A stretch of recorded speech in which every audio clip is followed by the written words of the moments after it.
কৃষ্ণদেব, জগজ্জননী শ্রী শ্রী মা সারদা দেবী এবং স্বামী বিবেকানন্দের শ্রীচরণে প্রণাম নিবেদন করছি বেলুড় মঠের পরম পূজ্যপাদ প্রেসিডেন্ট মহারাজজির উদ্দেশ্যে এবং সকল ভাইস প্রেসিডেন্ট মহারাজজিদের উদ্দেশ্যে। প্রণাম নিবেদন করছি সাধারণ সম্পাদক মহারাজের উদ্দেশ্যে এবং প্রণাম নিবেদন করছি মঞ্চে উপবিষ্ট পূজনীয় শ্রীমৎ স্বামী জ্ঞানব্রতানন্দজি মহারাজ এবং পূজনীয় শ্রীমৎ স্বামী তত্ত্বসারানন্দজি মহারাজের চরণে এবং সকল উপস্থিত পূজনীয় সন্ন্যাসী ব্রহ্মচারী মহারাজদের আমার ভক্তিপূর্ণ প্রণাম এবং নমস্কার নিবেদন করছি এবং সকল ভক্তবৃন্দের উদ্দেশ্যে আমার শ্রদ্ধা এবং নমস্কার জানাচ্ছি। আজ আমরা শ্রী রামকৃষ্ণ ভক্তবৃন্দের কি কর্তব্য সেই বিষয়ে একটু সাধারণভাবে একটু অনুধ্যান করার চেষ্টা করছি। এখানে প্রথমেই মনে পড়ছে একবার একটি আশ্রমের এক ব্রহ্মচারী কোনো একটি রামকৃষ্ণ সংঘের একটি কেন্দ্রে যাচ্ছেন।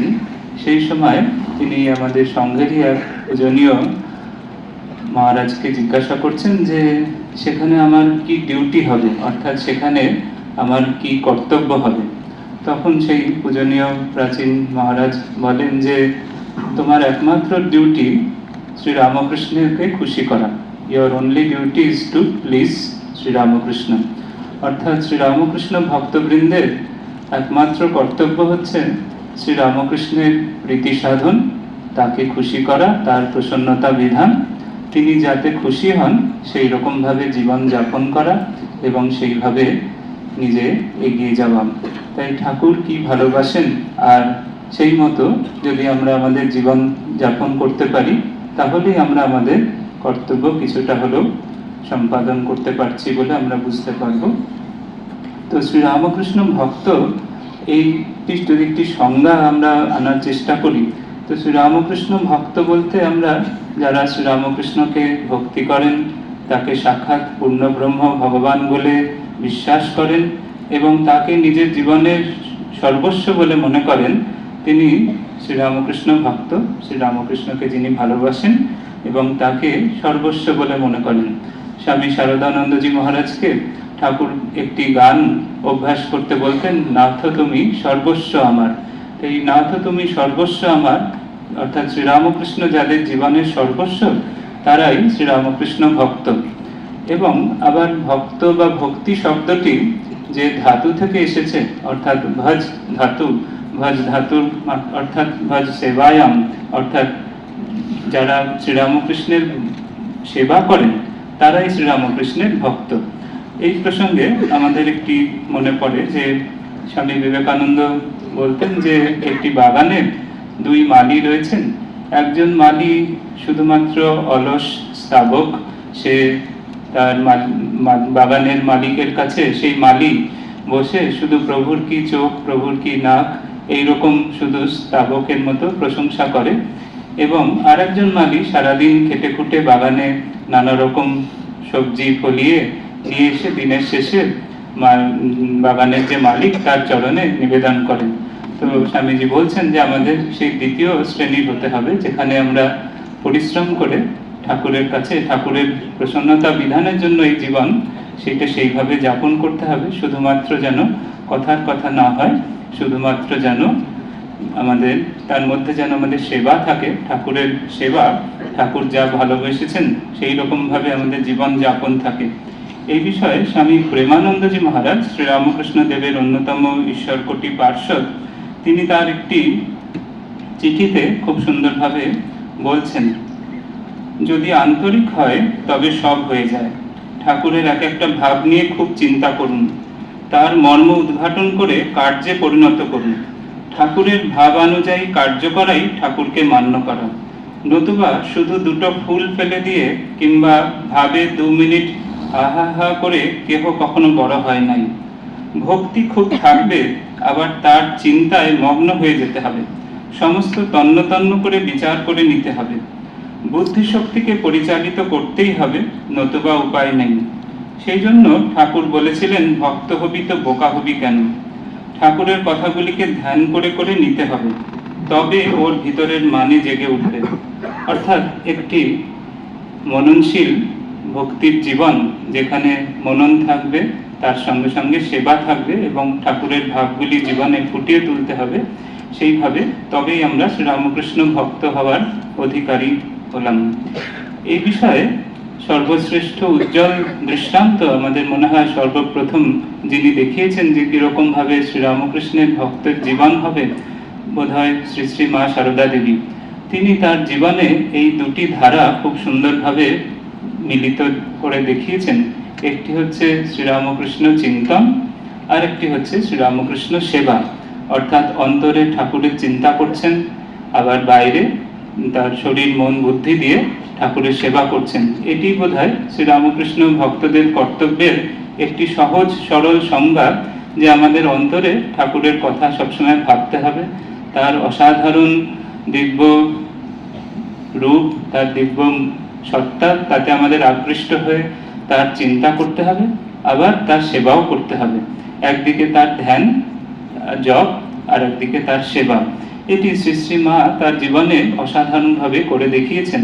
তিনি যখন নহবতে ছিলেন তখন সেখানে তিনি সারাদিন মনে মনে ঠাকুর জপ করছেন, বলছেন প্রায় 1 লক্ষ জপ করতেন, এবং তিনি সবসময় ঠাকুরের সেবা করছেন, ঠাকুরের ভক্তদের সেবা করছেন, সর্বতভাবে অত্যন্ত পরিশ্রম এবং শ্রম দান করে তিনি সেবা করছেন সারা সূর্যোদয়ের আগে থেকে একেবারে সারা দিন ধরে।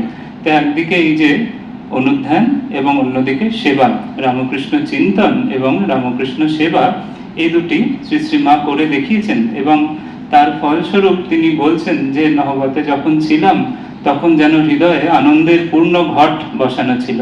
তো শ্রী রামকৃষ্ণ ভক্ত যদি ঠাকুরকে সবসময় চিন্তা করতে করতে তার সেবা করতে পারে, তাহলে এরকম আনন্দের আভাস হবে, সেটি নিশ্চয়। শ্রী রামকৃষ্ণের ভক্তদের কর্তব্য প্রসঙ্গে আমরা কয়েকটি জিনিস চিন্তা করতে পারি।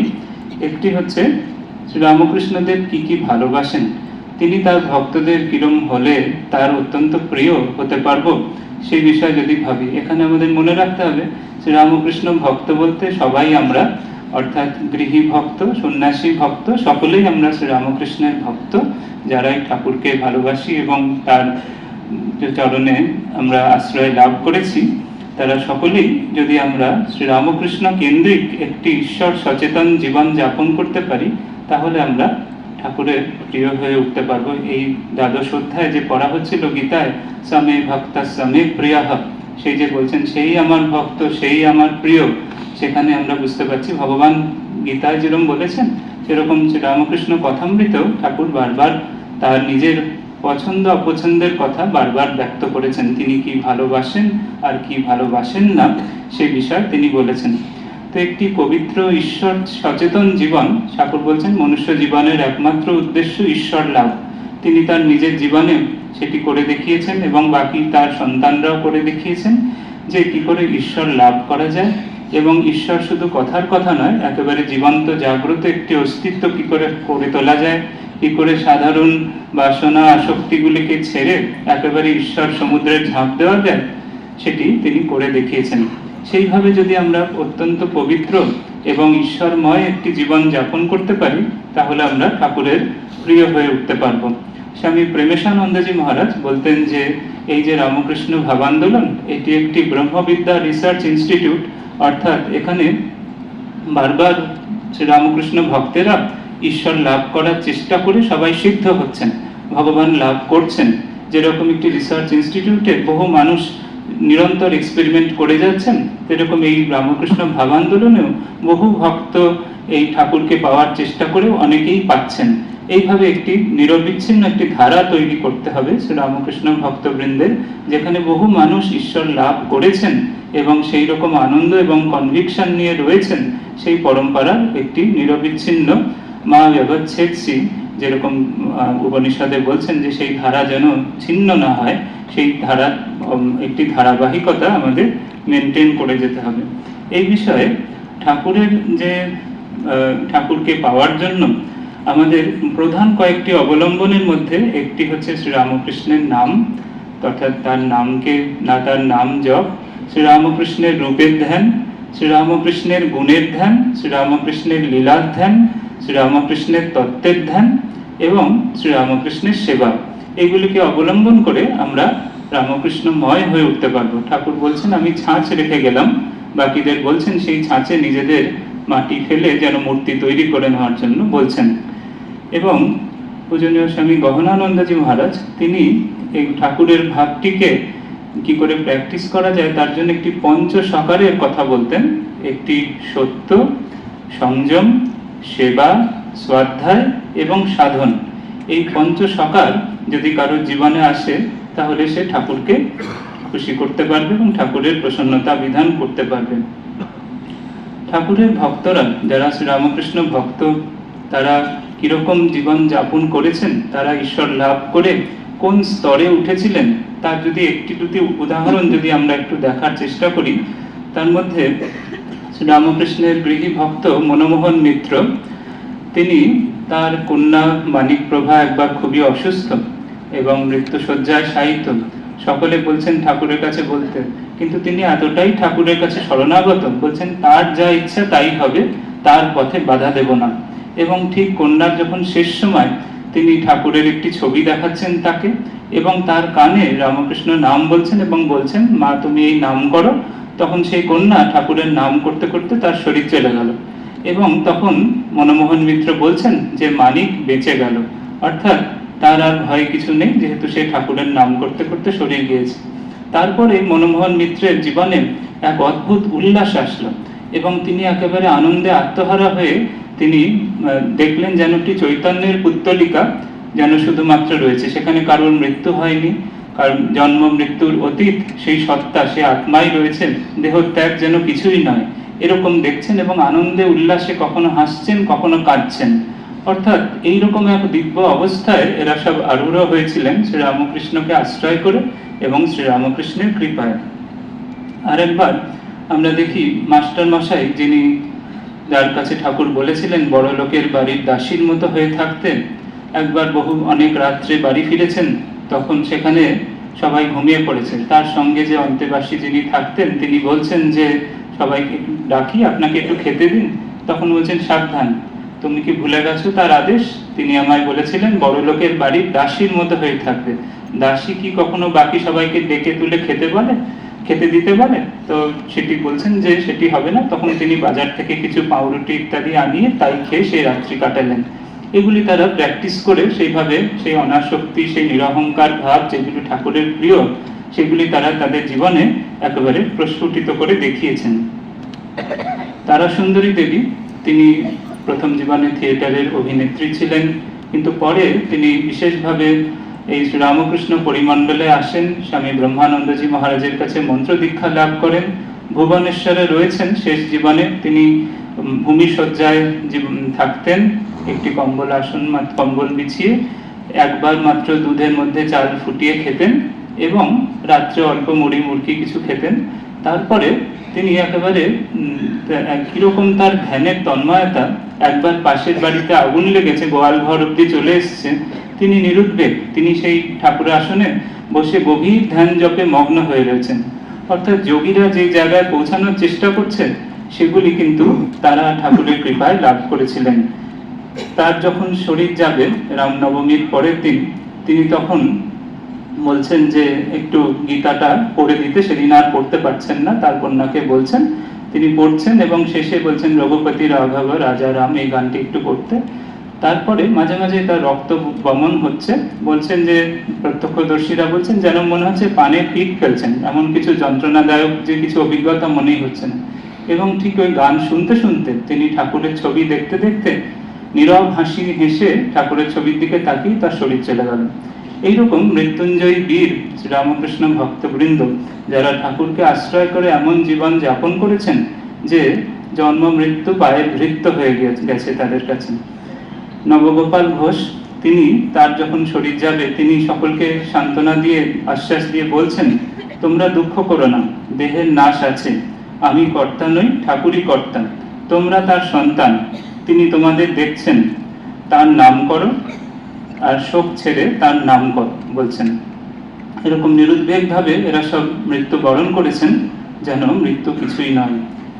শ্রীরামকৃষ্ণের ভক্তবৃন্দের আরেকটি কর্তব্য হচ্ছে, তার ঠাকুর স্বামীজি বলছেন তিনি কামকাঞ্চনের পরে আর যদি কিছু অপছন্দ করতেন সেটি হচ্ছে ঈশ্বরের ইতি করা যায় না, তিনি বলতেন। অর্থাৎ ঈশ্বরকে সীমাবদ্ধ এরকম কোনো একটি একঘেয়ে ভাব তিনি পছন্দ করতেন না। তাই বহু জায়গায় আমরা কথামৃতে দেখতে পাই ঠাকুর বলছেন যে সমন্বয় করেছে সেই লোক অনেকেই একঘেয়ে। আমি কিন্তু দেখি সব এক, শাক্ত বৈষ্ণব বেদান্ত মত সব সেই এককে রয়ে, যিনি নিরাকার তিনি সাকার তারই নানা রূপ। এরকম বহু জায়গায় তিনি এই কথাটি বলেছেন যে একঘেয়ে কেন হব, আমি 5 রকম করে খাই ইত্যাদি বলছেন। এই সূত্রেই আরেকটি শ্রীরামকৃষ্ণ ভক্তদের কর্তব্যের মধ্যে আমাদের স্বামী বিবেকানন্দের একটি নির্দেশ রয়েছে। তিনি বলছেন যে যাদের জীবনে 4 যোগের সমন্বয় হয়েছেন তাদের জীবনই রামকৃষ্ণ মশায় দ্রুত হয়েছে, অর্থাৎ ঠাকুরের মডেলে ঠাকুরের ছাঁচে তাদের জীবন তৈরি হয়েছে। তাদের জীবনে জ্ঞান, ভক্তি, কর্ম এবং ধ্যান এই 4টি সুসমন্বয় থাকবে, তবেই সে শ্রীরামকৃষ্ণের ভক্ত হয়েছে বলে বোঝা যাবে। শ্রীরামকৃষ্ণ ভক্তদের কাছে এই 4 যোগের সমন্বয় কিরকম হতে পারে সেই বিষয়ে স্বামী প্রেমেশানন্দজি মহারাজ গোপালের মার দিক থেকে একটি কথা বলেছেন, যে গোপালের মার ক্ষেত্রে যেরকম ছিল সেরকম আমাদের ক্ষেত্রেও সেরকম, যে আমাদের ক্ষেত্রে জ্ঞান হয়তো অনেকের কাছে সহজ হবে এইভাবে যে ঠাকুরই একমাত্র সত্য, ঠাকুরই নিত্য, বাকি সব অনিত্য, তিনি চিরন্তন, বাকি সবকিছু দেহ মন বুদ্ধি সব পরিবর্তনশীল, ঠাকুরই চিরন্তন। এবং ভক্তি ঠাকুরই একমাত্র প্রেমাস্পদ। মা বলছেন ভালো যদি বাঁচতে হয় তা একমাত্র ভগবানকেই বাঁচতে। কর্ম সব কাজই ঠাকুরের সেবা, এইভাবে যদি কেউ কর্ম করে প্রতিটি কাজ তাহলে সেটি কর্মযোগ হবে। আর ধ্যান বা রাজযোগ, সেখানে ঠাকুরের নাম জপ, তার রূপ গুণ লীলা ধ্যান ইত্যাদি, এই 4টি যদি আমাদের সমন্বয় হয় তাহলে আমাদের ঠাকুরের জীবন, ঠাকুরের ভাব আমরা জীবনে পালন করছি সেটা বোঝা যাবে। এখানে স্বামী শ্রদ্ধানন্দজি মহারাজ, আমাদের এক প্রাচীন শ্রদ্ধেয় মহারাজ, একবার বিদেশে রয়েছেন, তখন একজন এসে জিজ্ঞেস করছেন, সকালবেলায় মহারাজ ঘর গোছাচ্ছেন, জিজ্ঞেস করছেন যে মহারাজ আপনি কি ঈশ্বর লাভ করেছেন? তখন তিনি বিছানার চাদরটি পাচ্ছিলেন এবং বিছানার চাদরটি টান টান করে পেতে বলছেন, দেখো যখন মন্দিরে গিয়ে পুজো করি আর যখন এই চাদর পাচ্ছি দুটোর মধ্যে কোনো তফাৎ বোধ করি না। অর্থাৎ মন্দিরে পূজা করাই হোক কিংবা এই ঘর গোছানো চাদরটি পাতা, সবকিছুই তার কাছে সমান সেবা। শ্রী রামকৃষ্ণ পরম্পরায় এটি কিন্তু আমাদের একটি আদর্শ, যে যাই করা হবে সবকিছুই ঠাকুরের পূজা সেরকম। আরেকটি কর্তব্য যেটি আমরা ভাবতে বিশ্বাস করতে পারি, সেটি শ্রী রামকৃষ্ণের কৃপার উপরে বিশ্বাস। স্বামীজি একবার বেলুড় মঠে স্বামী প্রকাশানন্দজি মহারাজ এবং স্বামী বিরজানন্দজি মহারাজকে প্রচার কার্যে পাঠাচ্ছেন।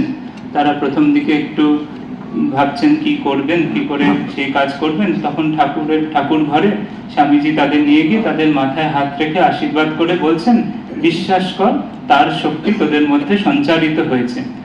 এটি একটি শ্রীরামকৃষ্ণ ভক্তদের কর্তব্য, যে অত্যন্ত জ্বলন্ত বিশ্বাস থাকতে হবে যে যেই রকম ভাবে ঠাকুরের শক্তি নরেন্দ্রনাথের মধ্যে প্রবেশ করেছিল, সেই রকম ভাবে মন্ত্র দীক্ষার সময় শ্রী গুরুর মাধ্যমে সেই শ্রীরামকৃষ্ণ শক্তি আমাদের প্রত্যেকের মধ্যে প্রবেশ করেছে। যার যেরকম ভাব সেরকম লাভ। যদি কেউ জ্বলন্তভাবে এটি বিশ্বাস করতে পারে যে ঠাকুরের কৃপা, ঠাকুরের শক্তি আমাদের মধ্যে প্রবেশ করেছে এবং ঠাকুর আমাদের সব জীবনের সব ভার নিয়েছেন এবং ঠাকুরের সেবা এবং ঠাকুর আমাদের সব ভববন্ধন মোচন করবেন, এই জ্বলন্ত বিশ্বাস প্রত্যেকের দরকার। যে ভাববে যে তার জীবন এরকম শ্রীরামকৃষ্ণ আশ্রিত, তার জীবন দিব্য জীবন হয়ে যাবে। সে দেখবে তার জীবন সাধারণ নয়, সেটি একেবারে ঠাকুরের কৃপাপ্রাপ্ত একটি জীবন। এই বিষয়ে স্বামী শিষ্য সংবাদে শরৎচন্দ্র চক্রবর্তী একবার বলছেন যে মাঝে মাঝে হীন সাহস হয়ে যায়, কি করব। তখন স্বামীজি এই দিকে বলছেন, তখন এইরূপ ভাববি আমি কার সন্তান, তার কাছে গিয়ে আমার এমন হীন বুদ্ধি হীন সাহস। হীন বুদ্ধি হীন সাহসের মাথায় লাথি মেরে আমি বীর্যবান মেধাবান, আমি ব্রহ্মবিদ, আমি প্রজ্ঞাবান বলতে বলতে দাঁড়িয়ে উঠবি। আমি অমুকের চেলা, কাঞ্চনজিৎ ঠাকুরের সঙ্গীর সঙ্গী, এইরূপ অভিমান খুব রাখবি, এতে কল্যাণ হবে। ওই অভিমান যার নাই তার ভেতরে ব্রহ্ম জাগেন না। রামপ্রসাদের গান শুনিসনি? তিনি বলতেন এ সংসারে ডরি কারে, রাজা যার মা মহেশ্বরী। স্বামীজি বলছেন যে আমাদের এরকম একটি অভিমান রাখতে হবে যে আমরা ঠাকুরের কৃপা লাভ করেছি প্রত্যেকে শ্রী গুরুর মাধ্যমে, এবং বলছেন যে তিনি সেই শ্রী গুরু ঠাকুরের অভিন্ন বিগ্রহ, সেইভাবে আমাদের সবসময় বিশ্বাস রাখতে হবে। সেই বিশ্বাসই আমাদের ভিতরের শক্তি জাগ্রত করবে। শ্রীরামকৃষ্ণ ভক্তবৃন্দের আরেকটি কর্তব্যের কথা যদি আমরা ভাবি, ঠাকুরের মন মতো কি করে হয়ে উঠব, ঠাকুরের প্রিয় কি করে হয়ে উঠব, সেখানে ঠাকুর বলছেন কথামৃতে যে চোখ বুঝলে তিনি আছেন আর চোখ চাইলে তিনি নেই। অর্থাৎ শ্রীরামকৃষ্ণের ভক্তবৃন্দ শুধুমাত্র যে ঠাকুর ঘরে চোখ বুঝে ধ্যান করবে, পূজা করবে, শুধু তাতেই শেষ হয়ে যাবে না। চোখ মেলে যখন চারিদিকে তাকাবে তখন সকলের মধ্যেই ঠাকুর রয়েছেন, ভগবান রয়েছেন, এই জ্ঞানে সকলের সাথে সেই রকম ব্যবহার এবং সকলকে সেইভাবে ঈশ্বর জ্ঞানের সেবা, শিব জ্ঞানে জীব সেবার যে মহামন্ত্র ঠাকুর দিয়ে গেছেন আমাদের, সেটি অবলম্বন করতে হবে। ঠাকুর নিজে বলছেন যে আমিও চোখ বুঝে ধ্যান করতুম, তারপর ভাবলুম এমন করলে, অর্থাৎ চোখ বুঝলে ঈশ্বর আছেন, আর এমন করলে অর্থাৎ চোখ খুললে কি ঈশ্বর নাই? চোখ খুলেও দেখছি ঈশ্বর সর্বভূতে রয়েছেন, মানুষ, জীবজন্তু, গাছপালা, চন্দ্র সূর্যের মধ্যে, জলে স্থলে সর্বত্র তিনি আছেন। অর্থাৎ এই দুটি ধারা, নিত্য এবং লীলা, চোখ বুঝে নিত্য স্বরূপ ভগবান, এবং চোখ মেলে লীলায় লীলায়িত সর্বভূতে পরিব্যাপ্ত বিকশিত ভগবানকে স্বীকার করা, এটি শ্রীরামকৃষ্ণ ভক্তবৃন্দের একটি অন্যতম আবশ্যক একটি সাধনা। সেইভাবে সেবা করলে তবেই আমাদের ঠাকুরের মন মতো আমরা হয়ে উঠতে পারলাম। এখানে দেবেন্দ্রনাথ মজুমদার ঠাকুরের ভক্ত, তিনি বহু মানুষকে এই শিবজ্ঞান জীবসেবার দিকে মাঝে মাঝে অনুপ্রেরণা দিতেন। তার অনুপ্রেরণা প্রাপ্ত একজন নফরচন্দ্র কুণ্ডু, তিনি একবার দেখছেন যে একটি নর্দমায় দুজন ধাঙর সে নেমে তারা আটকে গেছেন। তিনিও নিজের জীবনের পরোয়া না করে সেই নর্দমার মধ্যে ঝাঁপ দিলেন এবং তাদের বাঁচাতে গিয়ে তারও কিন্তু সেখানে মৃত্যু হয়। তো এইরকম যারা শিবজ্ঞানে জীবসেবা করতে গিয়েছেন তারা এরকম জন্ম মৃত্যু ভয় ত্যাগ করে তারা কিন্তু এরকম বীর হয়ে উঠতে পেরেছেন ঠাকুরের কৃপায়। স্বামীজি বলছেন যে এই যে চোখ চেয়ে সর্বত্র ভগবানকে দেখে সেবা করা, সেটি কতটা জরুরি সেই বিষয়ে স্বামীজি বলছেন, ক্ষেত্রী শহরের গরিব নিজ জাতিদের ঘরে ঘরে গিয়ে ধর্ম উপদেশ করিবে, আর তাদের অন্যান্য বিষয়ে ভূগোল ইত্যাদি মৌখিক উপদেশ করিবে। বসে বসে রাজভোগ খাওয়ায় আর হে প্রভু রামকৃষ্ণ বলায় কোনো ফল নাই। যদি কিছু গরিবদের উপকার করিতে না পারো, মধ্যে মধ্যে অন্য গ্রামে যাও, উপদেশ করো, বিদ্যা শিক্ষা দাও, কর্ম উপাসনা জ্ঞান এই কর্ম করো, তবে চিত্তশুদ্ধি হইবে, নতুবা সব ভস্যে ঘৃত ঢালার ন্যায় নিষ্ফল হইবে। অর্থাৎ শুধুমাত্র ঠাকুর হে ঠাকুর বলে আমরা যদি চুপচাপ বসে থাকি তাহলে হবে না, সর্বত্র তাকে দেখে সেবা করতে বলছেন স্বামীজি। আবার তিনি বলছেন যে সেই রামকৃষ্ণের পুত্র ইতরে কৃপণাহম, যে আপনি নরক পর্যন্ত গিয়া জীবের জন্য কাতর হয় চেষ্টা করে সেই রামকৃষ্ণের পুত্র। বলছেন এইভাবে সকল সেই আসল ঠাকুরের ভক্ত বলছেন এই টেস্ট যে রামকৃষ্ণের ছেলে, সে আপনার ভালো চায় না, প্রাণাত্মপি পরকল্যাণা চিকিৎসাবাহ। বলছেন এরকম এটি টেস্ট কে আমরা ঠাকুরের প্রিয় হয়ে উঠতে পারছি কিনা, যদি আমরা নিজের বিষয়ে এরকম নিশ্চিন্ত এবং বেপরোয়া হতে পারি এবং পরের জন্য যদি সেরকম মানে একদম বিনিদ্র রজনী যাপন করতে পারি এবং তাদের কষ্টে যদি ছটফট করতে পারি, তখন আমরা বুঝতে পারবো যে আমরা ঠিক ঠিক ঠাকুরের ভক্ত হয়ে উঠতে পারছি। জীবনের উত্থান পতনে ঠাকুর বলছেন যে আমাদের যে শ্রীরামকৃষ্ণ কর্তব্য, শ্রীরামকৃষ্ণ ভক্তের কর্তব্যের মধ্যে আরেকটি কর্তব্য যে জীবনে নানা রকম উত্থান পতন, নানা রকম অবস্থার মধ্যে আমাদের কিন্তু ঠাকুরকেই আঁকড়ে ধরতে হবে। তাই স্বামীজি বলেছেন তস্মাৎ ত্বমেব শরণম মম দীনবন্ধু। বলছেন যে একমাত্র সেই জন্য আমরা কত কিছু বলছি, বক্ত্রোদ্ধৃত পিরিদিনে নাচ ভাতি কিঞ্চিত ইত্যাদি বলছেন, আমি সবকিছু বলছি, শুনছি, পড়ছি, কিন্তু কতটুকুই বা করে উঠতে পারছি। তাই তস্মাৎ ত্বমেব শরণম মম দীনবন্ধু। তাই ঠাকুরের কাছে নিজের সফলতা বিফলতা সবকিছু জানাতে হবে, তাকেই আঁকড়ে ধরতে হবে, তবেই আমরা কিন্তু এগোতে পারবো। দেবেন্দ্রনাথ মজুমদার তার জীবনে বলছেন যে একসময় পেটের দায়ে তিনি থিয়েটারে চাকরি নিয়েছেন, কিন্তু সেখানকার পরিবেশের জন্য তার মানসিক একটি অবনতি হতে থাকে এবং সেই নিয়ে তিনি খুবই কুণ্ঠিত থাকেন। একবার নাগ মহাশয়ের কাছে গিয়েছেন। নাগ মহাশয়ের জ্বলন্ত একেবারে ব্যক্তিত্ব, তিনি বলছেন কোনো ভয় নেই, ঠাকুর রয়েছেন, গুরু রয়েছেন, তিনি ধুয়ে মুছে নেবেন। অর্থাৎ সেটি শুনে একেবারে দেবেন্দ্রনাথ মজুমদারের আবার আত্মবিশ্বাস ফিরে আসলো এবং তিনি একেবারে সেই সব আধার কাটিয়ে উঠলেন। সেরকম তো এরকম ভাবে আমাদের তারপরে তিনি স্বামীজির কাছে সেটি বললেন। স্বামীজি তখন বললেন, কারোর জীবনের একভাবে উন্নতি সেটি মহত্বের লক্ষণ নয়, কেউ পিছিয়ে পড়ে আবার যদি এগিয়ে পড়তে পারে তাহলেই সেটি মহত্বের লক্ষণ। সেইভাবে আমরা দেখতে পাচ্ছি যে সর্বাবস্থায় আমাদের ঠাকুরকেই আশ্রয় করতে হবে। আরেকটি যেটি কর্তব্য রামকৃষ্ণ ভক্তদের, সেখানে আমরা দেখছি ঠাকুর বলছেন যে দু রকমের ব্যক্তিত্ব রয়েছে। কেউ কেউ আম খেয়ে মুখ মুছে নেয়, আবার কেউ কেউ আম খেয়ে অন্যদেরকে দেয়। ঠাকুর বলছেন যে যিনি জ্ঞানী তিনি আত্মসাৎ, আমার হলেই হলো। যিনি প্রেমী, যেমন সুখদেব আদি, ঈশ্বর লাভ করে আবার লোক শিক্ষা দেন ইত্যাদি বলছেন, পাতকুয়া কোদাল ঝুড়ি এসব ফেলে না দিয়ে অন্যের কল্যাণের জন্য রেখে দেন। ঠাকুরের ক্ষেত্রে আমরা দেখি যে ঠাকুর কিন্তু এই দ্বিতীয় শ্রেণীর, যে তিনি শুধু আম খেয়ে মুখ মুছে নেননি, তিনি সকলের সাথে সেই আনন্দ ভাগ করে নিতে চেয়েছেন। এবং ঠাকুরের যারা চরণাশ্রিত ভক্তবৃন্দ, তাদেরও সেটি জীবনের কর্তব্য হওয়া উচিত যে আমরা শুধু নিজেই ঠাকুরের কৃপা লাভ করে সে আনন্দে শুধুমাত্র সীমাবদ্ধ, নিজের জীবনই সীমাবদ্ধ না রেখে সেটি যদি ছড়িয়ে দিতে পারি সকলের মধ্যে, তাহলে সেই আনন্দ সেটি ঠিক ঠিক ঠাকুরের মতো হয়ে উঠবে। এই শ্রীরামকৃষ্ণের ভাব প্রচার এবং শ্রীরামকৃষ্ণের ভাব প্রসারে ভক্তবৃন্দের একটি বিরাট কর্তব্য রয়েছে। সেই বিষয়ে আমরা কয়েকটি জাস্ট মনে করতে পারি। যেমন শ্রীরামকৃষ্ণের গ্রন্থাবলী, সেগুলি আমাদের খুব ভালোভাবে পড়তে হবে। তার মধ্যে কি তথ্য রয়েছে, স্বাধ্যায় একটি বিশেষ সাধনা, পড়তে হবে এবং পড়াতেও হবে। এবং কোথাও ভুল তথ্য থাকলে, আজকে যে ইন্টারনেটের যুগ, সোশ্যাল মিডিয়ার যুগে কোথাও বহু ভুল তথ্য প্রচারিত হয়, সেগুলিকে আমাদের শুধরে দেওয়ার জন্য একটু সচেতন থাকতে হবে।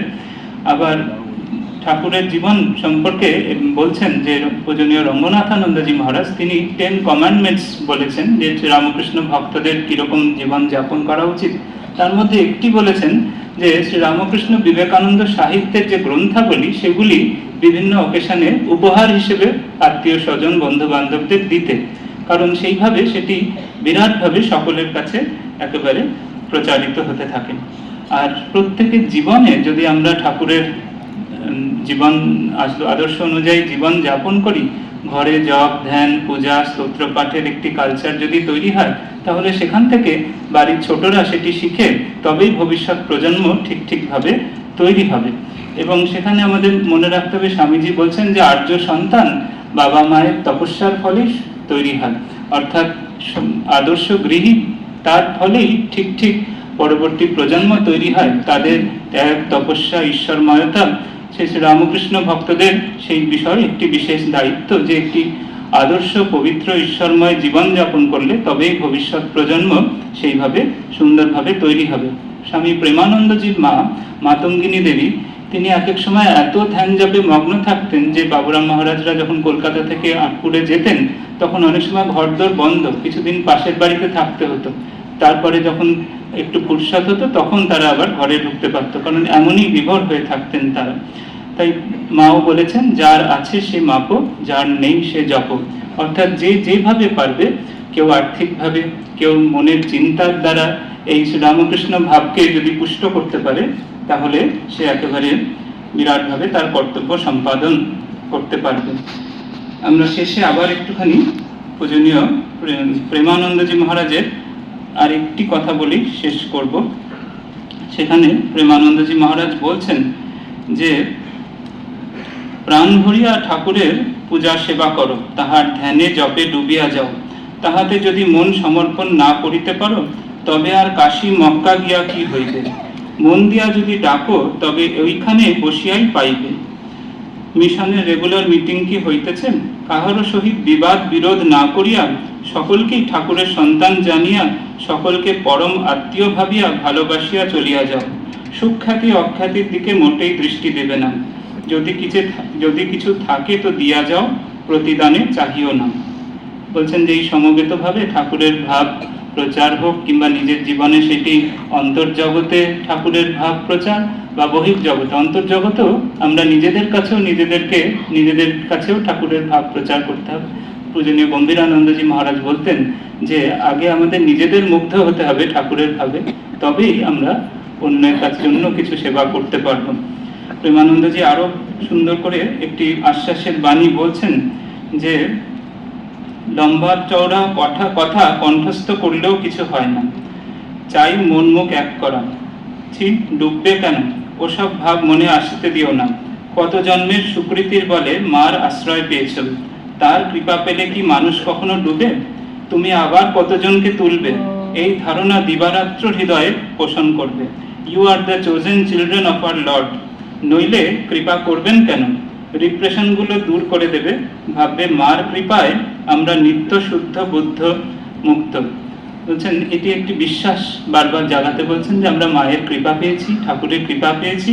তাই শুধু মহারাজ বলছেন যে তুমি আবার কতজনকে তুলবে। বি অ্যান্ড মেক যে আদর্শ স্বামীজি দিয়ে গেছেন, নিজেকেও জেগে উঠতে হবে, আত্মদীপ ভাব, আবার পরহিতায় জীবনপাতও করতে হবে, সেটি বলছেন। এইভাবে আমাদের সকলকে বিশ্বাস রাখতে হবে যে আমরা ঠাকুরের মায়ের কৃপা লাভ করেছি। মায়ের এক সন্তান গৃহী ভক্ত তিনি বলতেন যে মা তার কৃপা হস্ত আমার মাথায় রেখেছেন, জমের সাধ্য নেই যে কিছু করে। সেরকম জ্বলন্ত বিশ্বাস আমাদের সবসময় রাখতে হবে। এবং স্বামীজি বলেছেন যে আমরা প্রভুর দাস, প্রভুর পুত্র, প্রভুর লীলা সহায়ক, এই বিশ্বাস দৃঢ় করিয়া কার্যক্ষেত্রে অবতীর্ণ হও। অর্থাৎ আমাদের এই বিশ্বাস রাখতে হবে যে আমরা সবাই ঠাকুরের সেবক, তার লীলা সহায়ক, লীলা সহচর, এবং সেই ভেবে আমাদের কার্যক্ষেত্রে অবতীর্ণ হতে বলছেন। নিজের জীবনটি ঠাকুরের ভাবে তৈরি করতে বলছেন এবং সকলের মধ্যে ঠাকুরের ভাব প্রসার করে তার সকলের জীবনে শান্তি আনয়ন করতে বলছেন। সবশেষে ঠাকুরের চরণে প্রার্থনা, হে রামকৃষ্ণ ত্বয়ি ভক্তিহীনে কৃপা কটাক্ষং গুরুদেব নিত্যম। সকলকে আমার ভক্তিপূর্ণ প্রণাম জানাচ্ছি। ওম শান্তি। শ্রী রামকৃষ্ণ অর্পণমস্তু।